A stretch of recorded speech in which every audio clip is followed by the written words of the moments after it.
Well, we've got quite an unusual set here today, folks. I paid a fortune for this. Do you know, I think I paid £29.99 for it off eBay, allegedly working. But I particularly wanted this because I've never seen one before. This is the Kernow Beta 3100. Try and get it in light so you can see it. And this is the 40-channel version. Now, I've seen plenty of the Beta 3100 80-channel, but not. See if we can get that in camera at all. But not the 40-channel version. However, despite the huge amount of money, it's come like that. So I'll just do a splice onto it. It's a good condition, what's left of it, so we'll just splice some power cable onto that and hopefully do an acceptable and neat job. So I will get back to you when I've done that. Right, so we've got an inline fuse holder and a splice and a decent sized power cable on it. Now, I said I've never seen one of these before, and so when we open this up, will it be the same innards as the Beta 1100 and the Beta 2100, which was already covered, or is it something totally different? So we'll get the screwdriver to it and we'll see. So having opened it up, I'm greeted with a chassis I can't recall having seen before, but then I've got a memory like a sieve. We've got this C5121, whatever it is, synthesizer there. We've got a crystal there. Is that a crystal oscillator or is it a crystal filter? We'll find out, won't we? What I have noticed is I've looked on the other side of the board. Just see if we can zoom into that level. It says on the board ident NS2200. So what other set is called an NS2200? And it's made in Korea, so is this out of the Maxon stable? I don't know. Let's see if I can find a circuit diagram. Just one other point, when I looked at the circuit diagram I've dug out, I noticed a 6-pin mic socket on this. This has come with a standard aftermarket mic which doesn't have up down on it, so just be aware it does have up down on the official microphone. I did have a circuit diagram because I bought an instruction book a couple of years ago for one of these off eBay. They've had an auto search set up on eBay for the Kernow Beta 3100 for some time. I bought an instruction book probably for some ludicrous £4.99, but at least it had a circuit diagram and a block diagram, and that's better than nothing in helping us work out what does what. So I'm going to switch it on. I suppose we'd better connect the test equipment to it. And we've got an extension speaker socket, we've got a PA socket because it has PA facility. And then we will see whether it's as working as it's supposed to be. I think I've worked out what the presets do from the circuit. So here we go.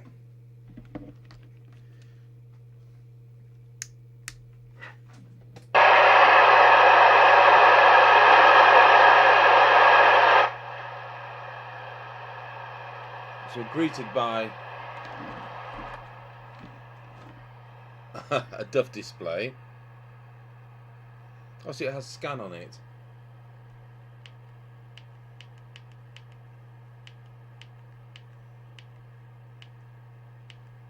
That'll be channel 20. Do you all agree?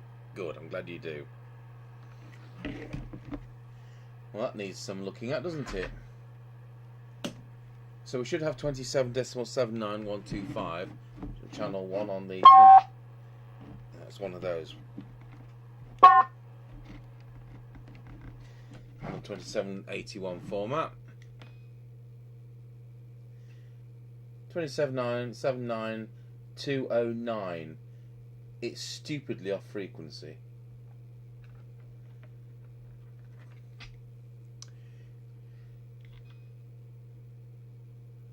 and it's doing, it's doing 3 watts. Well, first of all, we'll deal with the frequency, and down there by the crystal next to the synthesizer is a variable capacitor. That is the frequency trim adjustment. We can get the tool in there. So 2779125 we're looking for.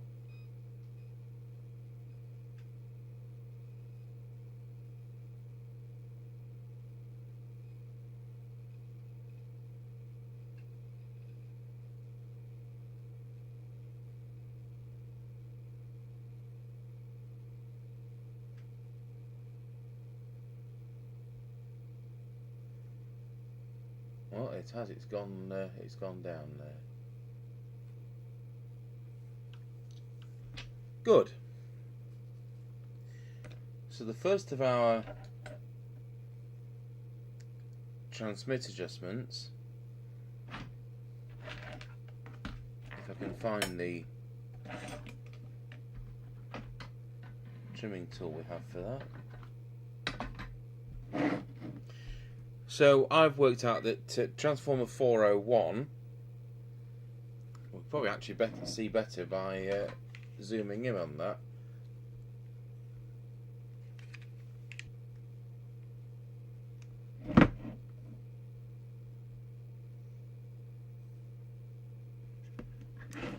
.403 is the first one. 402, 401. So let's see, we're going to the correct range on the test set.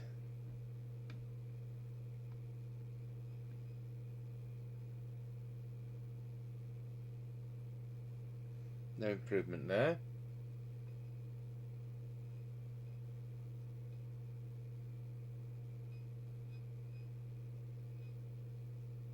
No improvement there.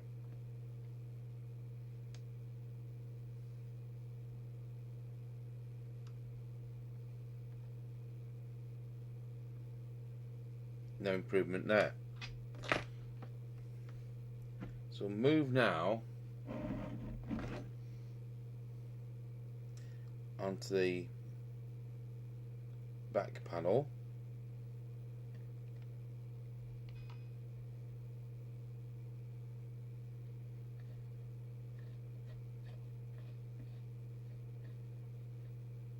Nope, 3 watts is the maximum it wants to do.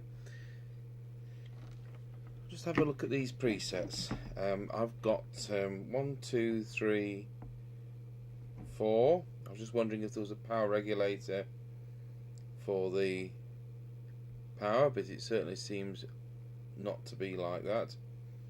So it's one of those radios that we're not going to get any more out of than 3 watts on this test set. And I say that carefully because, as I've said before, this is a commercial test set which tells the truth.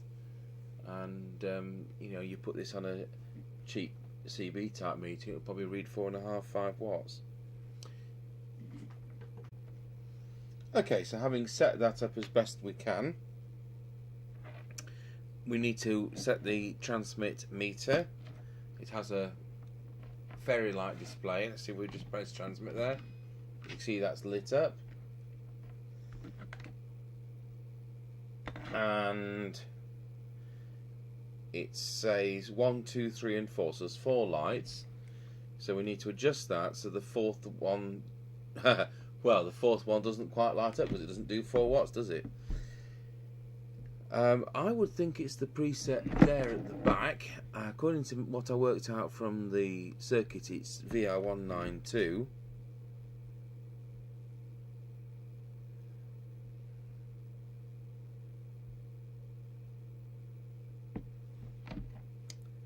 So we'll go for that.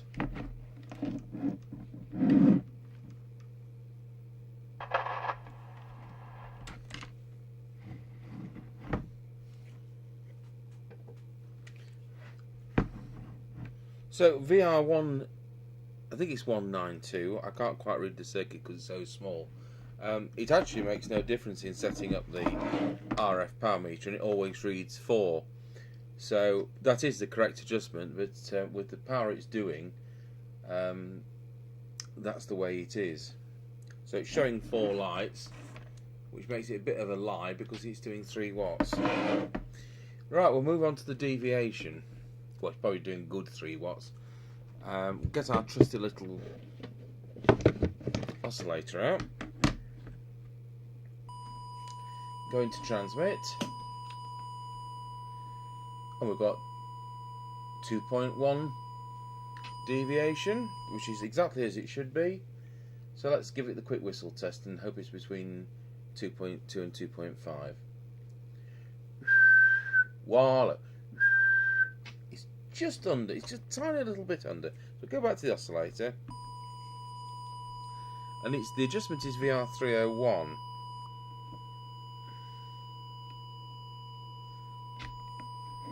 So adjusting the deviation, it is, I understand, 301, which is going to be that one there.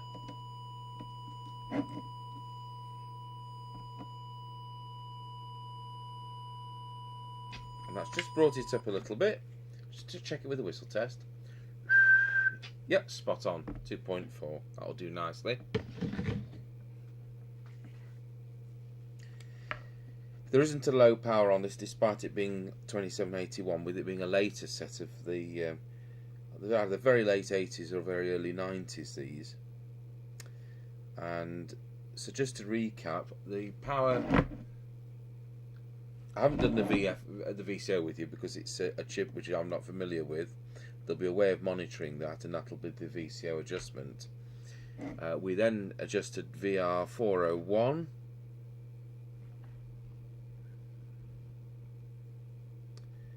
No, we didn't. We just did 403, 403, 402, 401, and the variable inductor there to peak the power. I've just done over 3 watts this set.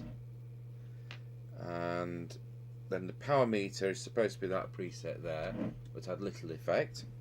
And the deviation, which was virtually spot on and just tweaked it up a little fraction, is VR302, which is just there. So that concludes the transmit on the Kernow Beta 3100. So now what we'll have to do behind the scenes is sort out why the display has got some bars out.